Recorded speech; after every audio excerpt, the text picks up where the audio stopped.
नमस्कार दोस्तों, आप देख रहे हैं दिव्या एनपी चैनल। कठिन परिस्थितियाँ क्यों आते हैं? हमारे जीवन में कुछ परेशानियाँ या कठिन परिस्थितियाँ आ जाए तो हम डर जाते हैं या कमज़ोर बन जाते हैं। लेकिन समस्या सबके जीवन में आती है। कोई उनके सामने रुक जाता है और कोई उनको सीढ़ी बनाकर अधिक उन्नति कर लेता है। ईश्वर हमें कठिन परिस्थिति इसलिए नहीं देती कि हम समस्याओं से गिरकर कमज़ोर बन जाए, बल्कि इसलिए देती है कि हम उन कठिन समस्याओं के प्रति हम सकारात्मक मनोभाव रखें, जिससे हम उनसे लाभ उठा सकें। हमारे विकास के लिए ये ही सीखना ही होगा। हमेशा याद रखें, समस्याओं से कोई बच नहीं सकता। वो हमें मजबूत शख्स बनाती है। जैसे कि एक परिवार कार से घूमने जा रहा था। रास्ते में गाड़ी का पहिया पंचर हो गया। पिताजी गाड़ी रोककर पहिया बदलने लगे।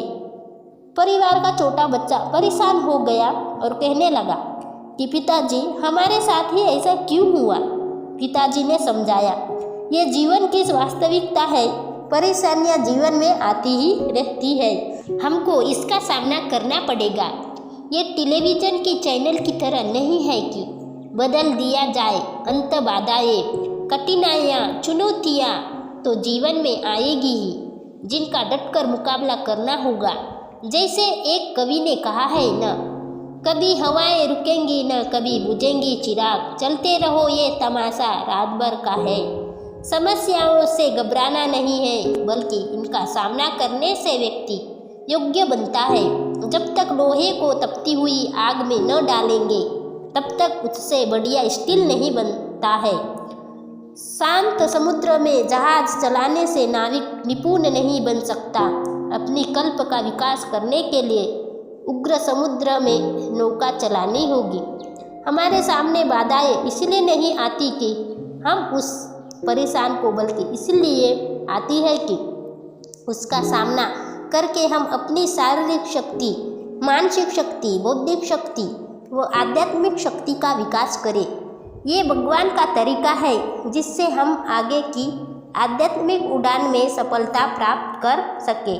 हम सोचते हैं कि कोई आ जाए और सब समस्याओं को काट कर फेंक दे और हम सुखी हो जाए, किंतु भगवान ने सृष्टि की रचना ही ऐसे की है। स्वामी विवेकानंद ने कहा है कि जीवन ऐसा है कि परिस्थिति हमें दबाती है, हम सामना करके विकास करते हैं। इसलिए किसी ने प्रार्थना स्वरूप कहा है कि मैंने भगवान से मांगा कि मुझे शक्तिशाली बनाओ। भगवान ने समस्याएं भेजी, जिनसे जूझकर मैं अपनी शक्तियों को विकसित करूं।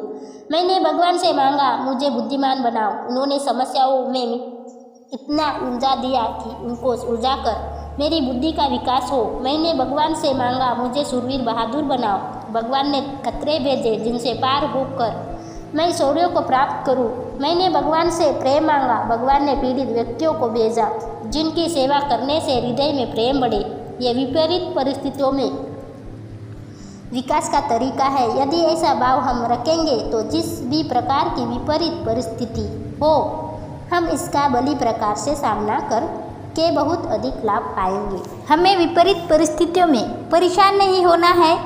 किसी को भी दोष नहीं देना है कि आपके कारण मेरे जीवन में समस्या आई। जब भी हमारे जीवन में कठिन परिस्थितियां आते हैं तो समझ लेना चाहिए कि ईश्वर हमें केवल बेहतर शख्स बनाने के लिए ही देते हैं। कोई भी परिवर्तन यहाँ तक कि बेहतर के लिए होने वाला है, कष्ट और असुविधा के साथ आता है। तो हमें कमज़ोर नहीं होना है।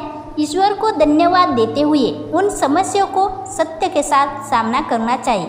यही हमारे लिए उचित मार्ग है। ईश्वर टूटी हुई चीज़ों का इस्तेमाल कितनी खूबसूरती से करता है। जैसे बादल टूटने पर पानी की फुहार आती है, मिट्टी टूटने पर खेत का रूप लेती है, फल के टूटने पर बीज अंकुरित हो जाता है और बीज टूटने पर एक नए पौधे की संरचना होती है। इसलिए जब हम खुद को टूटा हुआ महसूस करें तो समझ लीजिए ईश्वर आपका इस्तेमाल किसी बड़ी उपयोगिता के लिए करना चाहता है। इसलिए हमें किसी भी परिस्थितियों में सदैव प्रसन्न और हंसते हंसाते रहना चाहिए।